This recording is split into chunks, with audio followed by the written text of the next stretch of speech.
Welcome to my channel. Today we'll see chapter SCF and LCM, which is related to grade 5. Okay, here you can see I have written the full form of SCF and LCM. SCM stands for highest common factor and LCM stands for lowest common multiple. But before proceeding, let's understand what is this factor and this multiple means.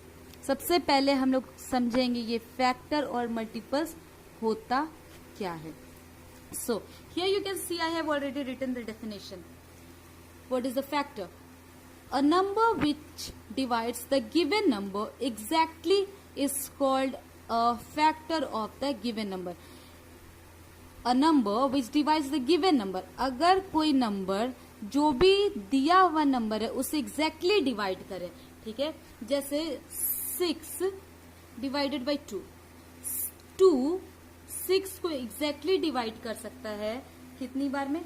3 times में, ठीक है. ये दिया हुआ number है, इससे 2 exactly divide कर सकते. एग्जैक्टली डिवाइड करने का सेंस है without leaving any remainder. If you divide this 6 by 2 you will get 3 without leaving any remainder.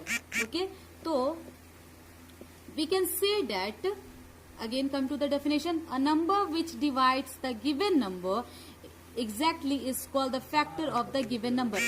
जैसे 2 इस दिए गए नंबर को completely 6 को डिवाइड कर सकता है, ठीक है, 3 टाइम में, तो कह सकते हैं कि 2 6 का क्या है? फैक्टर है. तो कह सकते हैं 2 is the factor of 6. Okay, now again 6 से क्या 3 डिवाइड हो सकता है? Yes, it can be divisible in 2 times and without leaving any remainder. So we can also say 3 is the factor of 6. 3 क्या है? फैक्टर है 6 का. 1 से भी 6 कंप्लीटली डिवाइड हो सकता है 6 टाइम्स में, तो 1 भी क्या है? 6 का फैक्टर है. तो 6 अगर सिंपल से लैंग्वेज में समझे तो 6 किस किस के टेबल में आता है? से कर सकता है 1 से, 2 से कर सकता है, 3 से कर सकता है एंड 6 से कर सकता है. 6 से 6 1 टाइम में, 6 से 2 3 टाइम में, 6 से 3 2 टाइम में, 6 से 1 6 टाइम में. तो इन सब नंबर से 6 क्या हो सकता है? कंप्लीटली डिवाइड हो सकता है. कंप्लीटली डिवाइड हो सकता है, डिविजिबल. ओके, तो कह सकते हैं ये चारों जो है फैक्टर ऑफ 6. ओके, ये चारों क्या है? फैक्टर ऑफ 6 है. उसी तरीके से 8 के लिए, तो what can be the factors of 8? Number से शुरू करते हैं. 8 किस किस के टेबल में आता है? 1 के टेबल से 8 जा सकता है. 1 तो एकदम कंपलसरी, 1 तो होगा ही होगा और वो खुद भी होगा. 8 से भी कटेगा. 2 के टेबल से 8 डिवाइड होता है, यस, इन 4 टाइम्स. 3 से 8 नहीं होता है, 3 के टेबल में 8 नहीं आता है. 4 के टेबल में 8 आता है, यस, आता है 2 बार में. 5 के टेबल में नहीं आता है, 6 के टेबल में नहीं आता है, 7 के टेबल में नहीं आता, और लास्ट किस टेबल में आता है? 8 के टेबल में. तो ये चारों क्या है? इसका फैक्टर है 8 का. ओके, सी वन मोर. 6 के लिए, नॉट 6, 9 के लिए, ठीक है. तो 9 किस किस टेबल से कट हो सकता है? 1 से, 3 से और 9 से. तो कह सकते हैं ये, और इन तीनों के अलावा किसी भी टेबल में 9 नहीं आता, तो कह सकते हैं all this 3 numbers are factor of 9. 1, 3, 9 are the factors of 9. Okay, now come to the definition of multiples. See, a multiple of a number is a number obtained by multiplying it by a natural number. किसी भी number का multiple, ठीक है, जैसे 8 का, is a number obtained by, तो वो कैसे मिलता है? अगर उस नंबर को सेम नंबर से, किसी भी नेचुरल नंबर से, मान लो 1 से, you will get 8.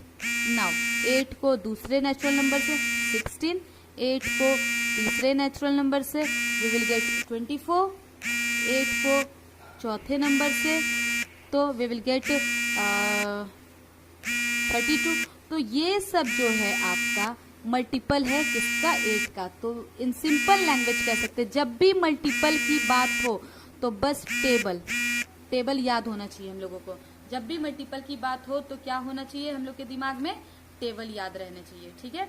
अगर टेबल आपको याद है तो समझो आप किसी भी नंबर का मल्टीपल लिख सकते हो। ये जैसे अगर क्वेश्चन आ जाए, see if you get the question like right first 4 multiples of 2 and 3। First का मतलब होता है पहला, ठीक है, पहला 4 मल्टीपल किसका, 2 और 5 का। तो पहला 4 अगर आप 2 का और 5 का, तो देखो हम लोग कैसे सॉल्व करेंगे। Multiples of 2 is equal to 4 multiple. तो 2 का टेबल आपको याद है, 2 1 जा 2, 2 2 जा 4, 2 3 जा 6 एंड 2 4 जा 8। क्योंकि 4 पूछा था तो हम लोग 4 बार तक मतलब 2 के टेबल को 4 टाइम्स तक लिख देंगे, ठीक है। ऐसा नहीं करेंगे 2 into 4 नहीं करेंगे, डायरेक्टली 8 नहीं लिखेंगे, 2 के टेबल को 4 तक लिख देंगे। अगेन 5 का अगर पूछा जाए तो similarly multiples of 5 is equal to first 4 multiples. तो पहला 4 तो 5 then 10 then 15 then 20। Is that clear? तो what is the factor? It's all about division and this one is all about tables. Okay, now come to the next topic. See, अब हम लोग HCF सबसे पहले समझेंगे, ठीक है। HCF के बहुत सारे HCF निकालने के तीन चार रूल्स हैं, ठीक है, तरीके हैं। तो फर्स्ट मेथड आज हम लोग पढ़ेंगे HCF बाय इंस्पेक्शन या with the help of multiplication table. किसके हेल्प से? मल्टीप्लिकेशन टेबल के हेल्प से, या उसे बाय इंस्पेक्शन भी कह सकते हैं। ये मल्टीप्लिकेशन टेबल होता क्या है? मल्टीप्लिकेशन टेबल हम लोग समझते कैसे निकालते हैं। तो इसके लिए question you can see I have already written, find the HCF of 9 and 27 with the help of multiplication inspection. तो ये होता क्या है, जैसे हम लोगों को चेक करना 9 और 27 किस के टेबल में आता है, ठीक है, किस के टेबल में ये दोनों ही आता है, और उसमें से फिर चेक करना कि हाईएस्ट कौन सा है।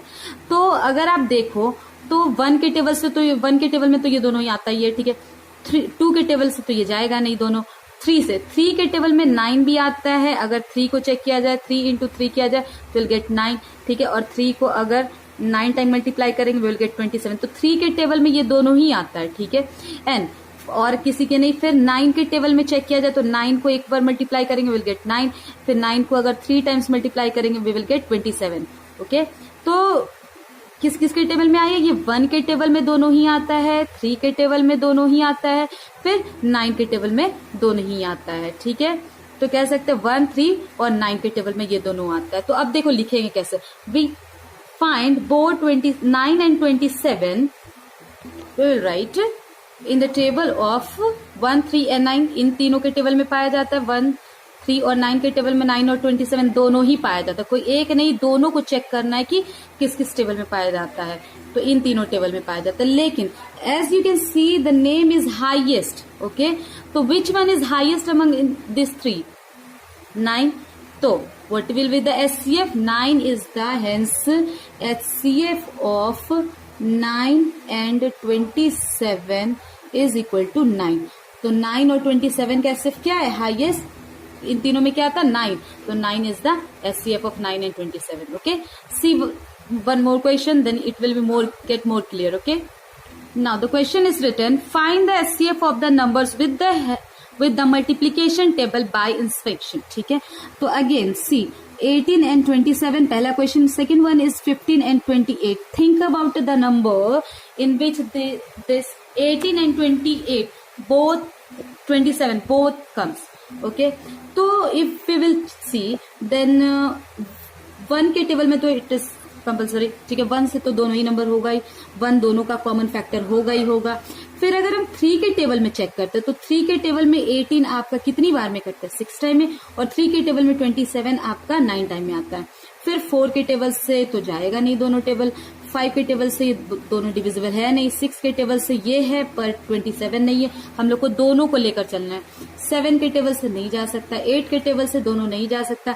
9 के टेबल में फिर जब चेक किया जाए तो 9 के टेबल में 18 2 टाइम्स में जाएगा, और 9 के टेबल में 27 आपका कितनी बार में डिवाइड हो सकता है, 3 टाइम्स में। तो 9 के टेबल से ये दोनों ही डिवाइड हो सकता है। और अगर हम जाएंगे चेक करेंगे टेबल्स में, आप स्टार्टिंग में टेबल की भी हेल्प ले सकते हो, ठीक है। तो अगर और चेक करेंगे तो और किसी नंबर में ये नहीं आएगा दोनों साथ में, मतलब किसी और नंबर का ये कॉमन नहीं होगा, ठीक है। तो we will write we find 18 and 27। हम लोगों ने देखा 18 एंड 27 इन द